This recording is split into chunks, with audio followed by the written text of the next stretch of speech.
Okay, so now we will move to the next topic. We have learned how RNA is transcribed, like how it is determined that when RNA will undergo transcription and in which cell type, etc. Now we will learn that how the nascent transcript is actually prepared to serve as the mRNA, so that that can be used as a template for protein synthesis, that is the translational process. So between transcription and translation is the step called post-transcriptional regulation, and this set of lectures is on that topic. Before we get into the topic, there are various kinds of RNAs that you should know about. There are mRNAs, which is the actual template for protein synthesis. Pre-mRNA, which is like the precursor that has the introns, but not yet cleaved at the polyase site. And heteronucleus nuclear RNA is that all the different kinds of processing intermediates, etc. Then there are small nuclear RNA, which are important components for splicing machinery. Then pre-tRNA, pre-rRNA, which are the precursors for tRNA and RNA, ribosomal RNA. Then small nucleolar RNA, which are components of the ribosomal biogenesis pathway, and siRNA and miRNA, which are the RNA-based interfering agents for either transcription or translation, like RNA stability or translation. So we will first, survey the steps of post-transcriptional gene regulation. So after transcription of the primary transcript, it undergoes several modifications and extensive processing. Then it is transported. The mature and functional form of the mRNA is transported from the nucleus to the cytoplasm. And you should understand that RNA never stays by itself. It is always in complex with proteins. Therefore, these are called ribonucleoprotein complex. And then finally, the other typical regulatory stuff is the regulatory point is stability of RNA. Some RNAs are more stable intrinsically than some others. Okay. So let us now go through the major, and so here what I will do is not only I will tell you the major regulatory control points, but also I will tell you that what we mean by gene expression. We use this term rather loosely. Okay, often we use the term to mean transcription, but that is not what is gene expression. Gene expression is the production of the final functional form, and we will see what are all the different processes that go into it before you say that the gene is expressed. Okay, so first is splicing. Okay, so splicing is what you all know about splicing. Is that the RNA that is produced, the primary transcript, that has several components, particularly for mRNAs, which are not present in the final mRNA, which is used as the template for translation. So these regions that are not there in the final mRNA are called the introns, and they are removed. This happens with primarily with Pol2 transcripts, but sometimes it also happens with Pol1 and Pol3 transcripts. The most prominent example for Pol3 transcript is that there are certain within certain tRNA genes, there is 5S ribosomal RNA that is also transcribed along with it, and the splicing product is the 5S ribosomal RNA, which moves into the nucleolus to be part of the ribosome, and where Pol1 transcribes all the ribosomal RNA, and there there is their own splicing machinery that works. But you should clearly understand that the splicing for Pol1 or Pol3 transcripts is very different from the Pol2 transcripts, and in this series of lectures, we are primarily concerned about Pol2 transcripts. Now, splicing, uh, among other things, it actually can give you a very large amplification in gene function, like genetic repertoire, I can say. That the same gene, after transcription, uh, during the splicing, it can produce different forms, different splice variants, and all of them can produce different kinds of proteins. They will have some sequence similarity, because the exons that are conserved among all the different splice variants, that will give you the same sequence. But the end product can have very different function. The extreme example of that is this Drosophila gene called DSCAM. This is a structural protein, and it has 38,016 different splice variants. So you can imagine that just for one gene, the number of splice variants is almost twice as many genes as are transcribed in the Drosophila genome. So that is the kind of diversity in genetic repertoire that you can get out of splicing. Then after that splicing is done, the RNA has to be exported from the nucleus. Okay, so listen to me carefully what I said, that after the splicing is done, RNA has to be exported from the nucleus. So in eukaryotes, RNA is produced in one place, and particularly mRNAs, and their major function is in another place, that is the cytosol. The question is that how is it decided that when an RNA will move from nucleus to the cytosol? Can the nascent transcript come out of the nucleus? Can any of the splicing intermediates can come out of the nucleus? The answer is clearly no. So therefore, there must be a crosstalk between the export machinery and the splicing machinery, to ensure that only the properly spliced mRNAs are exported to the cytosol. It is not only just properly spliced mRNAs, the mRNAs that might have aberrant stop codon, like premature stop codon, etc. They are also subject to surveillance and scrutiny before they are allowed to get to the cytosol. So there is a very elaborate machinery for that. And just to give you a one slide summary, we will get to this later on, that there is a very large complex which is called the nuclear pore complex, and they have some proteins that are rich in phenylalanine and glycine, the so-called FG proteins.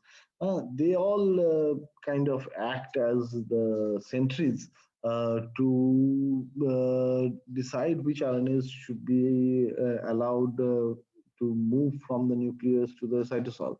And it acts like a basket through which these RNAs move. In fact, Global took this concept to another level and proposed gene gating. That is, like his idea was that the cell-to-cell variation in phenotype, which now we know that it is because of differential transcription. Global proposed at one point that it is because like some RNAs are allowed to move to the cytosol and some are not, and that's how you get the variation in cell molecular biology, which we know is not correct.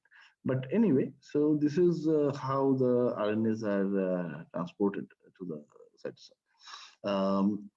So now once it moves to the cytosol, you should think about it like, a typical human cell will have a diameter of 10 micron. Okay, so you can imagine the volume. If you put pi r cube, it is 5 micron cube is the order of magnitude for the volume, and an RNA will be in few angstroms.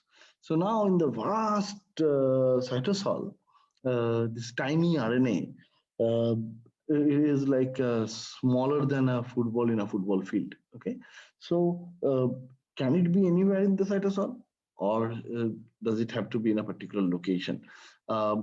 This becomes particularly important for neurons, because the neurons, the transcription happens in the nucleus and the cell body, and the processes are sometimes up to a meter long. Okay, 1 meter long. So the RNA has to be present in the location where they are actually needed. Okay, so there is a very elaborate mechanism to anchor RNAs to particular parts of the cell, most often, where the synapses are.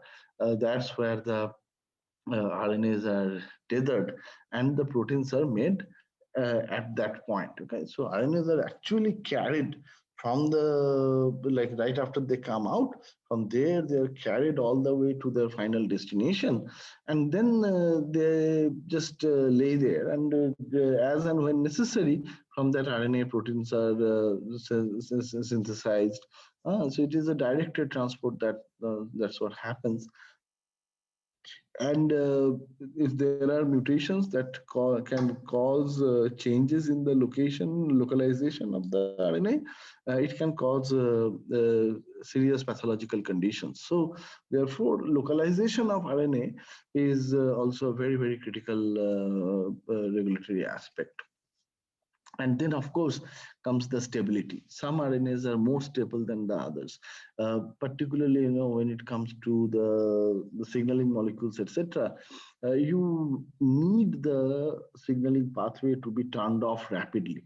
Okay, so to turn it off rapidly, you want to destroy the proteins, you want to destroy the RNAs and everything. So while some other genes, like say the tubulin or actin molecules, you want them to be steadily produced. So their half-life is much longer. Their stability is much higher. So at what level the stability is dictated? Of course, there is capping. And there is polyadenylation. Capping and polyadenylation are two critical components of RNA stability. And of course, then there are microRNAs, which degrade mRNAs. So that is another aspect of post-transcriptional regulation towards gene expression. Okay? Anything and everything that alters the cell physiology or cell molecular biology is regulated. Stability of RNA, stability of protein, which is not within the purview of this lecture, those are all regulated. And after this, which will not be part of this chapter, there are some other steps that now you have a properly modified, capped, polyadenylated, spliced RNA in the cytosol in its appropriate location. Then the protein will be produced. So that is the process called translation. After translation, that the protein, as it is being translated, it will start to fold. So protein folding is very important. And only after it has folded right, then it will be modified. So there will be post-translational modification. So then only you have a functional protein. Therefore, when you say gene expression, you are talking about transcription, then splicing, all the post-translation and transcriptional modifications, capping, polyadenylation, splicing, export, localization, translation, then protein folding, then post-translational modification, and then finally you have a functional protein. So therefore, if you encounter loss of function mutation, okay, you may guess that either the RNA is not being produced or the protein is not being produced, but in reality, it can be a loss of any of these functions, and therefore assays are there to diagnose each and every one of these steps. Whether the RNA is being produced or not. You can do RT-PCR or northern, whether it is rightly spliced or not. You can do northern. Is it exported or not? You can look at between nuclear fraction and cytosolic fraction. Is it localized in the right location or not? You can do, nowadays you can do super resolution microscopy, after doing, RNA in situ hybridization. Whether it is capped or polyadenylated, those all can be detected. Whether it is translated Western, whether it is folded right, you can do, the biophysical assays. I'm not very familiar with it, but you can do those. Whether it is post-translationally modified, the typical post-translational modifications are methylation, acetylation, phosphorylation. So you can assess each one of those. So that's how gene expression happens. And if you are a scientist and you know that a certain gene is not functioning right, you can have the first pick at looking at the most common regulatory processes, like whether it is being transcribed or translated.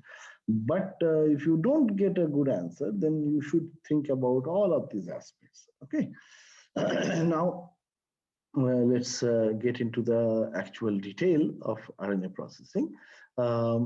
So 5' prime capping, 3' cleavage plus polyadenylation. So you know that the actual RNA is transcribed below the polyadenylation, like beyond the polyadenylation site.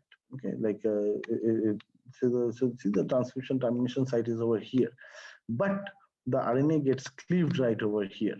And after it is cleaved, then it is polyadenylated. Okay, and then at the same time, this is capped on the 5' end, and then it is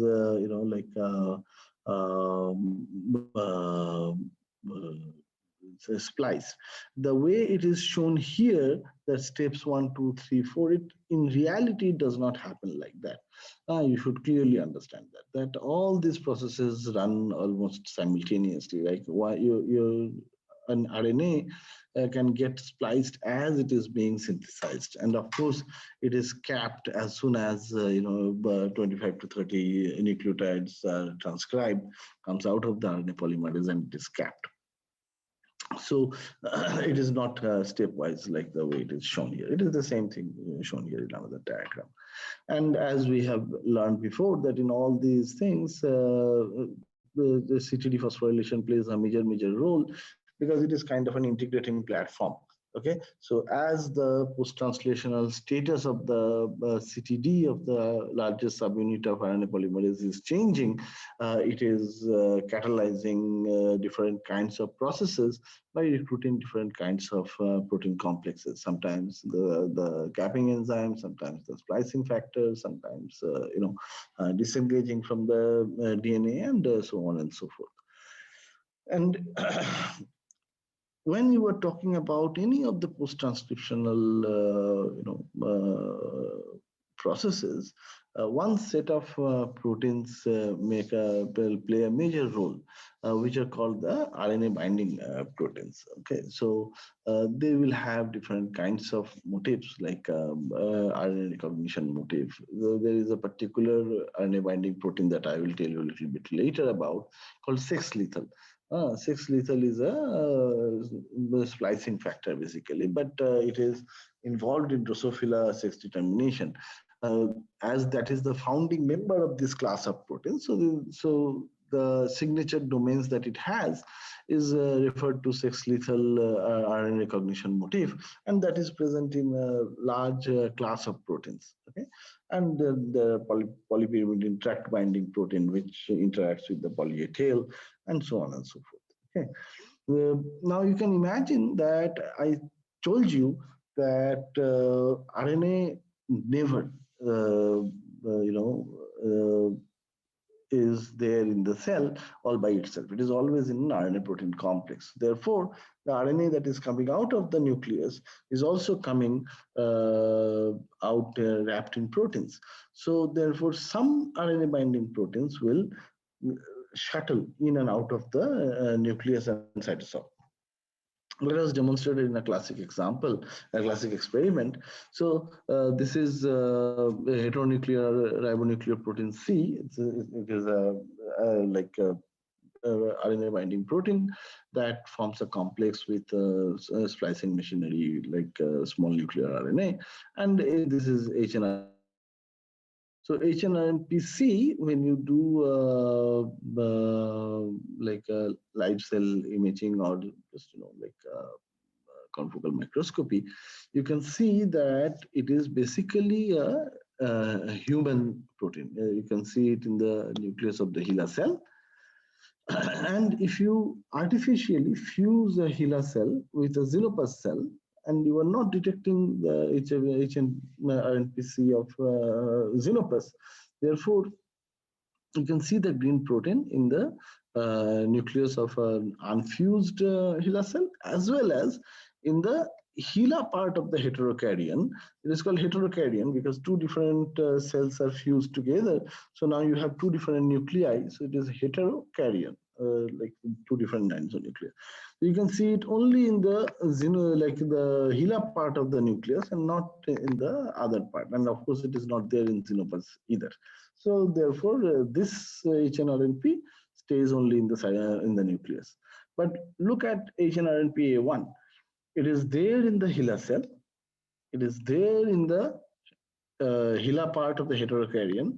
It is not there in the unfused xenopus, but it is there in the nucleus of the fused, in the heterokaryon, the xenopus part of the heterokaryon in the fused cell. So that means that this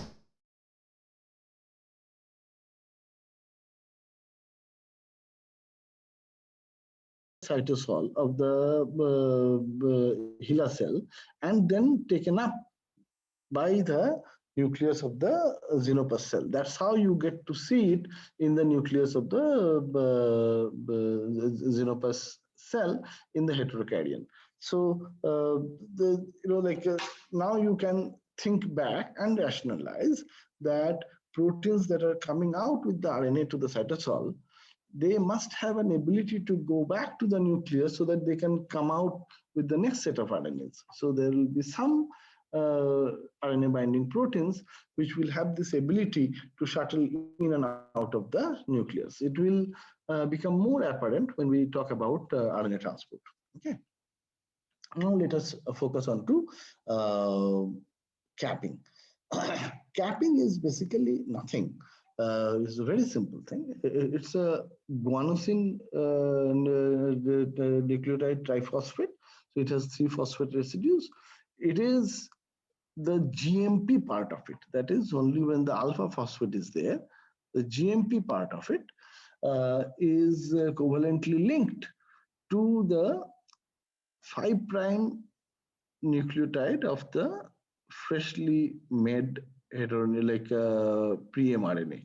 But this linkage is not 5' to 3', it is head-to-head linkage. That is 5' to 5' linkage.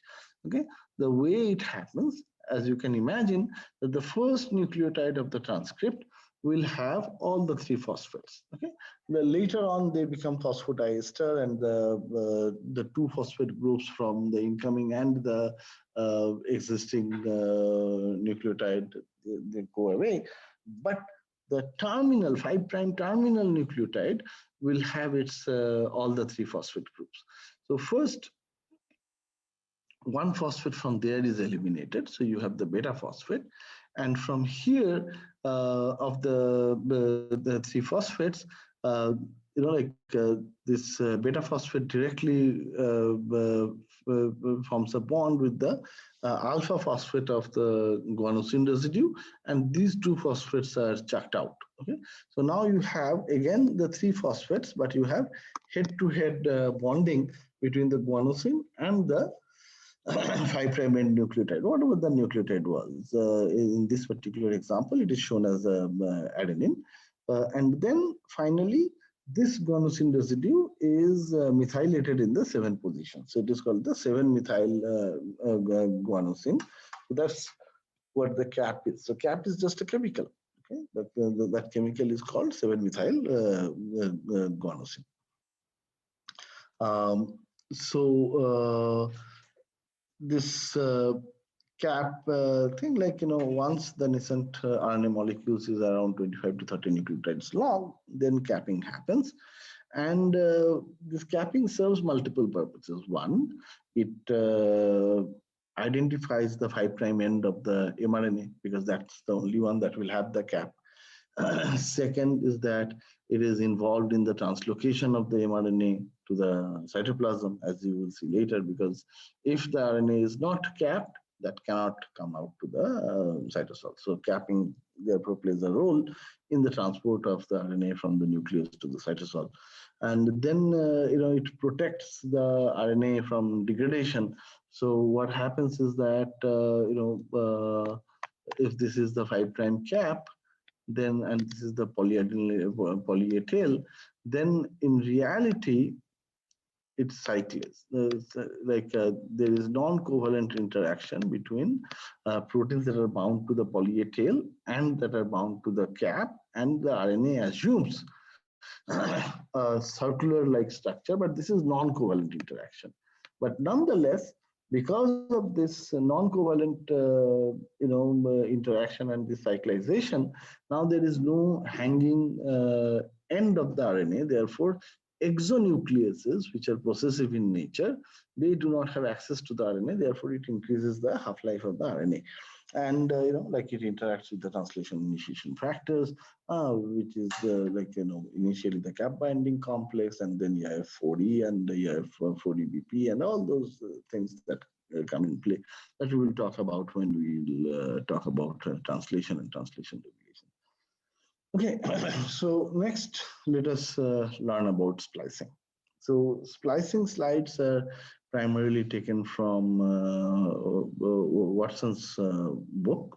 Okay, so if you didn't know, that splicing, the entire machinery, was discovered by Phil Sharp, and Phil Sharp was working with Jim Watson at Cold Spring Harbor when he made all these discoveries. Maybe that's the reason why I find the description of splicing in Jim Watson's book slightly better. Okay, so primarily we are going to refer to that textbook, but you don't have to look much beyond the slides and the websites that I referred to here. You can go to some of those websites. So first, how did someone even speculate that there is something called splicing? So scientists observed that the RNA that is being produced in the nucleus and the RNA that is there in the cytosol, they are not the one and the same thing. There is a size difference. So to dig deeper into it, what they did, so they realized that there must be some relationship between this RNA and that RNA. So they wanted to see if the RNA that is there in the cytosol is derived from the DNA that is encoding it. And in those days, we are talking about, here, recombinant DNA technology did not really advance that much. So cloning, sequencing, etc., were not available tools. Okay, nowadays it is very easy for you. You get the mRNA, you make the cDNA, and you compare it with the genomic DNA sequence, and you can see that okay, these chunks are present in the mRNA and the other chunks are not. So those chunks must have been chucked out in the process of making the mRNA. But in the time that we are talking about, this advantage was not there. So what was done is that the RNA that is produced was radiolabeled, okay? And the DNA, the genomic DNA, so they used adenovirus. These are smaller genomes, easier to manipulate. So they would, scientists do years of work, figured out exactly which kind of a restriction fragment they can work with. So they were working with a particular fragment that had, a few of the genes of adenovirus. Here it is marked, the adenovirus exon gene. The exons are marked there in red and the introns are marked there in blue. What they did is that they took the hexon RNA, which is radioactive, and they took the double-stranded DNA corresponding to the gene and denatured it, and then allowed it to renature in the presence of the radioactive RNA. So what happened is that the parts of the RNA that were matching with the parts of the double-stranded DNA, there it formed a, RNA-DNA duplex. RNA-DNA duplex are more stable than DNA-DNA duplex. So this is the RNA-DNA hybrid. And in the process, it displaced this little part of the complementary strand of the DNA. Okay, so that's how this is called R loop. Okay, R loop. So this R loop formation was the first hint that the DNA that is being transcribed to RNA, this is not, there is not 100% representation of the DNA on the RNA. Rather, parts of the DNA are present in the RNA that is there in the cytosol. So, you can see that the poly-A tail, of course, it is not template encoded. Poly-A tail is post-transcriptionally added, non-template addition. So that is not hybridized, but the rest of the RNA is hybridized with the DNA, and you can actually see it under the electron microscope.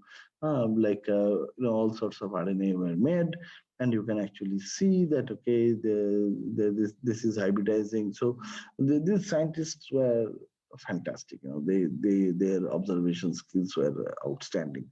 So they could tell that this is unhybridized part, and this is much thicker. So this must be the hybridized part. So that's how they could map, okay, the different parts of the RNA that were corresponding to the DNA and the length of the R loop. They coined the terms introns and exons and all these things.